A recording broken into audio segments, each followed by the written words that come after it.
Olá para você, inscrito aqui no canal Pão do Advento. Nós voltamos aí depois de vários dias aí sem vídeos aqui no canal. Eu não consegui fazer os vídeos, não consegui fazer os comentários, né? Culpa, em parte, falta de planejamento, tá? Mas, por exemplo, o vídeo de hoje não está saindo na data certa. Já era para ter mandado esse vídeo já na segunda-feira, feito esse vídeo na segunda-feira para colocar no canal.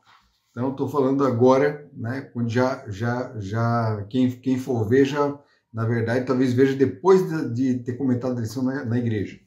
Mas eu quero comentar de todo jeito para ficar aqui guardado no canal, porque o tema é bem interessante e eu vou tentar aqui, em poucos minutos, falar sobre os dois temas das duas lições. Então, a gente tem na lição de jovens o comentário sobre o juízo e nós temos na lição de adultos sobre o conflito eminente, ou seja, o momento em que a besta ela vai se voltar contra o povo de Deus, vai perseguir e vai marcar os seus súditos com o sinal e perseguir aqueles que não tiveram o sinal da besta. Então, eu vou falar primeiro sobre a dos adultos, tá? Para poder linkar já com a dos jovens, que fala sobre o juízo. No vídeo vocês vão ver muito barulho aí, porque tem carro passando e não vai dar tempo de editar o vídeo, então não vai sair o vídeo com barulho de carro e tudo, barulho de gente gritando na rua, tem festa no meio da rua também, vai ter barulho, então vamos lá. O primeiro tema fala sobre o sinal da besta, então a gente vai falar aqui, a gente vai se concentrar sobre a questão do sinal da besta. A lição, ela tem uma introdução aqui bem interessante. Olha, eu vou ler aqui. Ó. Existe um dispositivo médico relativamente novo chamado Biochip ou Verichip. Esse aparelho é do tamanho de um grão de arroz e pode ser implantado em um paciente. O Biochip contém informações sobre o histórico médico do paciente que podem ser obtidos passando um scanner externo em toda a área onde o Biochip ou Verichip foi inserido. Alguns cristãos veem isso como parte de uma conspiração para impor a marca da besta. Então, muita gente acha que esse chip aqui é a marca da besta. Para outros, a marca da besta tem a ver com código de barra. Na verdade, para muito poucos, né? Porque a febre do código de barra já passou. Ou seria um número misterioso em notas de dólar, que supostamente são 666.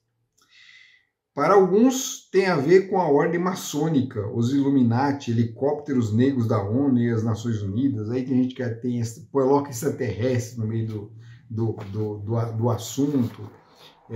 Não, olha, tem marca da besta, código de barras, tem os cartão de crédito. Aqui no Brasil tem o CPF quando você vai no mercado. Então, a turma vê sinal da besta em tudo. E o sinal da besta não tem nada a ver com isso, tá? Para a gente poder entender o que é o sinal da besta, então a gente vai ler um texto aqui, porque a Bíblia, ela explica assim mesmo. E é bem simples, tá? O negócio é bem simples mesmo, que quer complicar, complica, né? Tem gente que não vai aceitar esse tipo de interpretação, porque gosta mais, acha mais interessante as teorias da conspiração. Então, o texto que a gente vai ler está aqui em Deuteronômio capítulo 6, versículo 4 em diante, tá? Então, esse é um texto muito importante, ele é o centro, é o coração do livro de Deuteronômio. De certa forma, é o coração do Pentateuco. Diz assim: escute, Israel, o Senhor nosso Deus é o único Senhor. Portanto, ame o Senhor seu Deus de todo o seu coração, de toda a sua alma e com toda a sua força. Estas palavras que hoje lhe ordeno estarão no seu coração. Você as inculcará a seus filhos e delas falará quando estiver sentado em sua casa, andando pelo caminho, ou ao deitar-se e ao levantar-se. Também deve amarrá-las, agora aqui é o ponto, hein? Também deve amarrá-las como sinal na sua mão, e elas lhe serão por frontal entre os olhos, e você as inscreverá nos umbrais da sua casa e nas suas portas. Então, olha, o texto no final aqui, ela vem falando sobre essas palavras que estão sendo ditas aqui, as palavras que devem ser inculcadas na mente, no coração. É a lei, é o Torá, é todo o Pentateuco, tá? Todas as ordenanças, todas as regras, tudo que o Pentateuco vem dizendo aqui que o crente tem que fazer, que o povo de Deus tem que realizar, são essas palavras que devem ser inculcadas no coração e na mente dos filhos aqui. E é lógico, porque se os pais estão colocando na mente dos filhos, é porque também eles colocaram na mente deles. Então está na mente deles. Então todo o povo de Israel tem que se esforçar para decorar a Torá e meditar na Torá e entender a Torá. E aí, a regra final é a seguinte, que essas palavras têm que ser amarradas como sinal na mão, E elas lhe serão por frontal, né? Elas também têm que ser amarradas por frontal entre os olhos. Então, na mão e entre os olhos, aqui, ó. Entre os olhos aqui, na verdade, ele está frontal, está falando aqui, ó, da testa. É a testa e a mão. O judeu, ele coloca, né, o costume judaico, né, baseado aqui nesse texto aqui, é na mão esquerda. Então, eles colocam na mão esquerda aqui uma caixinha com parte dessa escritura aqui. Esse trecho das escrituras sagradas é chamado de Shema, porque é a primeira palavra que aparece no verso 4. Escute, ó Israel. Esse escute em hebraico é Shema. Então, o Shema, esse texto do Shema, ele é colocado nessa caixinha e eles levam na mão como um lembrete, como um memorial de que eles devem levar tudo isso aqui, colocar todo o conteúdo disso aqui nas mãos e na testa. Também tem uma caixinha que eles colocam na testa. Lógico, ele não anda por aí todo o tempo com essa caixinha, com isso na mão. Mas às vezes é possível ver um judeu andando na rua com esses tefilins, né, chamado de tefilim. E também eles colocam nos umbrais da porta uma outra caixinha também com o mesmo conteúdo, que é o mezuzá. Então fica lá, marcado lá na porta, na testa e na mão. Quando a gente vai lá para o livro de Apocalipse, capítulo 13, a gente não vai ler aqui, porque o comentário é rápido. Quando a gente vai para o Apocalipse, é dito assim que a besta, ela tem um código, ela tem um sinal que é colocado na mão direita. Lembra que o do judeu diz que é na mão esquerda, tá? O texto bíblico não vem dizendo que mão que é. Mas o judeu, por tradição, eles entendem que existe a Torá escrita, que é essa aqui, escrita por Moisés, mas existe também a Torá oral, que são as instruções que Deus deu a Moisés e que foi passada de boca em boca, né? de pai para filho, entre o povo de Israel. E na tradição judaica, o costume de colocar nas mãos a caixinha, o tefilim, é na mão esquerda. Porque a mão é o braço que está do lado, né, que acredita ser do coração. O coração está no centro, mas ele é levemente inclinado e a gente sente os batimentos assim mais fortes do lado esquerdo. Então, ele coloca do lado do coração, porque o texto fala também que essas palavras devem estar no coração. Né? Lembra que eu li aqui, ó. Vou ler de novo aqui. Essas palavras que hoje lhe ordeno, está no verso 6, estarão no seu coração. Então tem que estar no coração, tem que estar na mão, tem que estar na mente e nos umbrais das portas. A gente poderia fazer um comentário sobre cada um desses pontos aqui, mas vamos focar na relação que existe entre o sinal da besta. O sinal da besta é uma contrafação desse mandamento do Deuteronômio. É uma contrafação. Então, enquanto Deus está pedindo para que a sua lei, a Torá, seja escrita na mente, no coração, na mão, no umbral da porta, a besta também tem uma Torá. A besta também vai ter uma ordenança. A besta também tem uma lei. Ela também tem uma escritura. Ela tem um entendimento, um ensinamento que deve ser colocado na testa. Aí vem um detalhe, hein? Presta atenção nos detalhes. Na testa ou na mão direita. Ela não ordena, a besta não ordena que seja na testa e na mão, como diz o Pentateuco aqui, o livro de Deuteronômio. Deuteronômio exige que seja na mente, na mão, no coração e nos umbrais das portas. A besta fala que é ou uma coisa ou outra. Então pode ser na mente, ou pode ser na mão, tá? Pode ser um ou outro. Poderíamos dizer também se pode ser no umbral da porta, ou pode ser no coração. Então, onde estiver para a besta já é o suficiente. Então, esse sinal é o sinal que a besta quer implantar. Não é o chip, não é código de barra, não tem nada a ver com código de barras, não tem nada a ver com cartão de crédito, com cartão de banco, com Pix. Tem gente que acha que até o Pix, e inclusive até a vacina da Covid entrou nessa história também, porque eles falaram que era implantado alguma coisa pela vacina. Então, a mente divaga, vai embora quando se afasta das escrituras sagradas. Que a escritura é bem simples. O que a besta faz é uma contrafação do que Deus faz. Ela imita Deus, ela imita de alguma forma. Então, Deus tem uma lei que ele quer colocar na mente e no coração. A besta vai ter uma lei que vai colocar na mente e no coração. Então, quando você analisa a lei de Deus e a lei da besta, elas são muito parecidas, porque é uma cópia. A besta faz uma cópia da lei de Deus. Então, elas são parecidas mesmo. Mas tem diferenças, e é justamente na diferença que está o segredo do mistério. Quando você analisa a lei de Deus com seus 10 mandamentos, e você analisa a lei da besta, que também tem 10 mandamentos, você encontra ali 2 mandamentos, né, o ponto entre 2 mandamentos. Na lei da besta, não existe um mandamento que proíbe adorar imagens. E na lei da besta não existe um mandamento do sábado. Muito pelo contrário, existe um mandamento oposto, que é o domingo.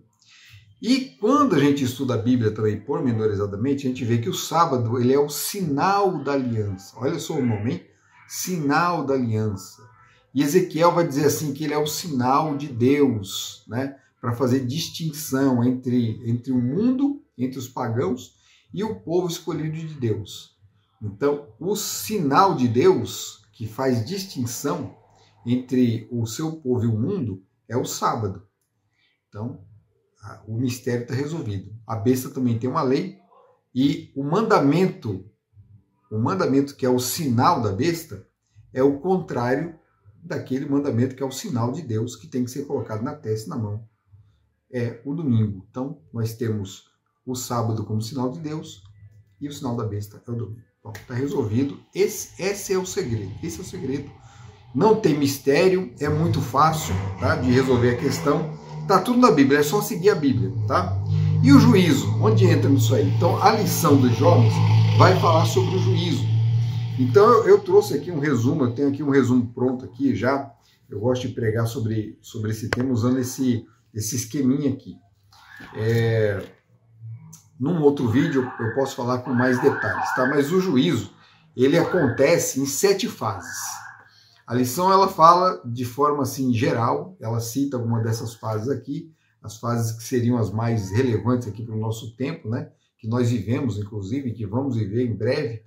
Mas o juízo acontece em 7 fases. A primeira fase é chamada, né, na teologia adventista, de juízo pedagógico ou tipológico, que acontece no período anterior à cruz.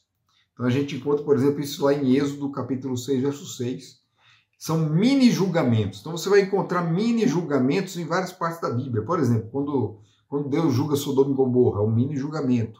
Quando Deus decide o destino de Jericó, é um mini julgamento.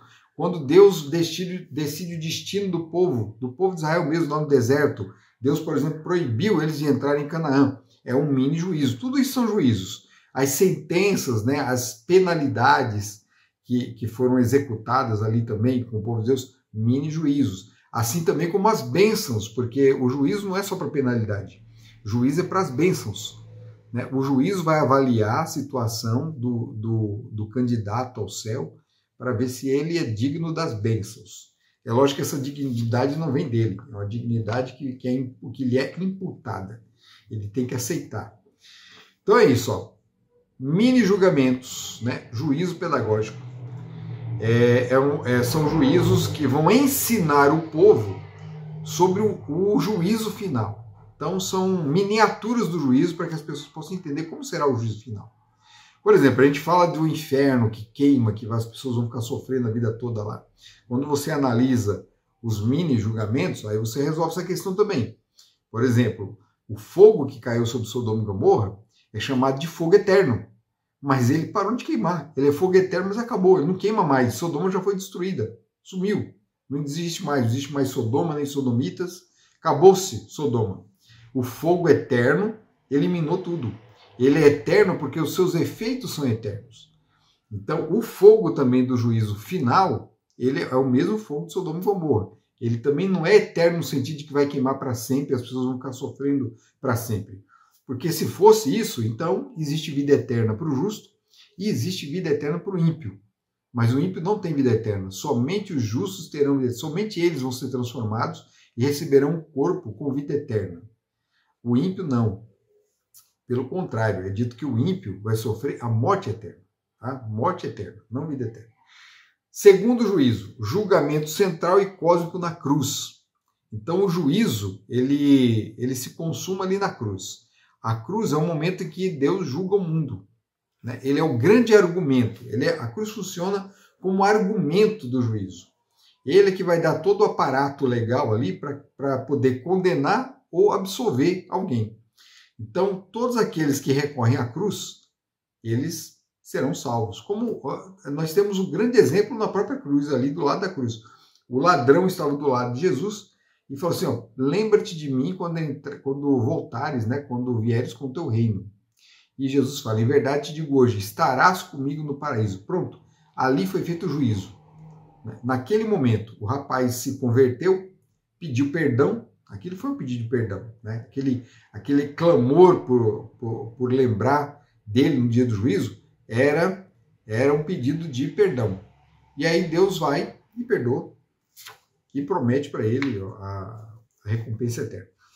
Julgamento terceiro, julgamento decisivo durante a nossa vida, né? Aplica em nós a justiça, né? Então isso aqui é como se fosse o plano da redenção na prática, né?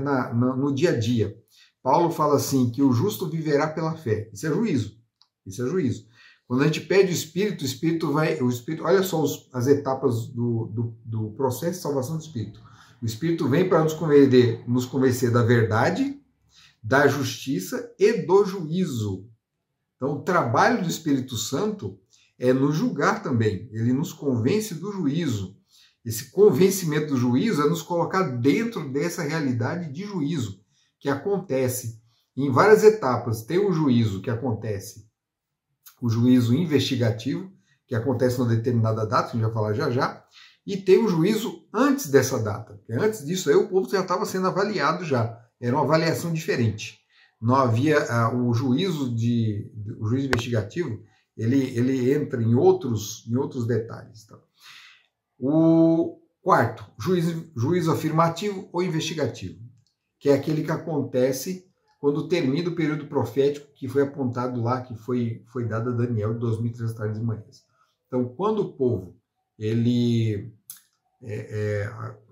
quando acontece esse evento, né, em 1844, Jesus ele sai lá no Santuário Celestial do Santo e vai para o Santíssimo realizar o juízo investigativo. Então, nesse juízo, acontece uma coisa diferente. O juízo investigativo já existia, de certa forma. Mas agora ele vai investigar e apagar. É o momento que ele vai decidir o destino das pessoas. Então, é nesse momento que ele começa a decidir o destino, por exemplo, do primeiro que morreu, Caim. Abel, né? O primeiro que morreu, Caim, foi o assassino. Abel foi o primeiro mártir. Então, ele é o primeiro a ser julgado. E a gente sabe que a sentença, né? A gente não está vendo lá o juízo, mas a gente sabe que a sentença dele é de salvação. Então, a salvação de Abel está garantida ali. Vem agora a quinta etapa, julgamento de concretização, que é a volta de Jesus, que é o momento que ele vem e traz o galardão. Ele traz o galardão para os justos e traz a recompensa para os injustos. Os justos vão ser levados ao céu e os ímpios todos serão mortos, quando Jesus voltar nas nuvens dos céus. Mas não é a morte final ainda, tá? Porque agora acontece essa etapa, que é o juízo de comprovação durante o milênio, está lá em Apocalipse 20. Juízo de comprovação. Os justos sobem e os justos vão julgar também. Então não é só Deus que julga lá durante o juízo investigativo. Existe agora a participação dos justos, né? Jesus falou assim para os seus discípulos: vocês não sabem que vocês vão julgar os 12 tribos de Israel? Jesus falou para eles. Eles julgariam as 12 tribos de Israel. Isso acontece aqui durante o milênio. Durante o milênio, o povo vai julgar a humanidade, aqueles que se perderam. Tá? É um juízo de comprovação. O juízo já foi realizado na etapa do investigativo, mas agora ele é comprovado pelos justos, para que não haja dúvida. Não haja dúvida no céu, nunca mais. E aí vem a última etapa, que é o juízo executivo ou juízo final, que é também chamado de juízo do trono branco, que aparece também lá em Apocalipse 20. Então o juiz senta no trono branco e agora julga as nações. Os ímpios, depois de serem julgados, eles vão se declarar, eles vão confessar o seu pecado, não para arrependimento, mas eles vão confessar que realmente o Senhor é justo e que Deus é justo e que eles merecem o que eles esperam, né? Mas Satanás, ele também vai confessar, mas ele fomenta ali o povo e conclama o povo para invadir a cidade. É nesse momento que desce fogo do céu e todos são destruídos. Esse é o juízo final, é o término, tá? Então o juízo acontece nessas etapas todas. E a besta que marcou o sinal também aparece lá no Apocalipse 20, porque ela é jogada primeiro nesse fogo. A besta, ela vai parar lá primeiro, tá? Mas isso é um assunto para outro vídeo, é um assunto mais complicado. Que Deus abençoe você, continue aí estudando a palavra de Deus, esses temas importantes do livro de Apocalipse, porque são os temas, é o evangelho eterno para a nossa época. É a Tempos Mensagem Angélica, a mensagem que nós temos que levar ao mundo. Até o próximo vídeo, tchau.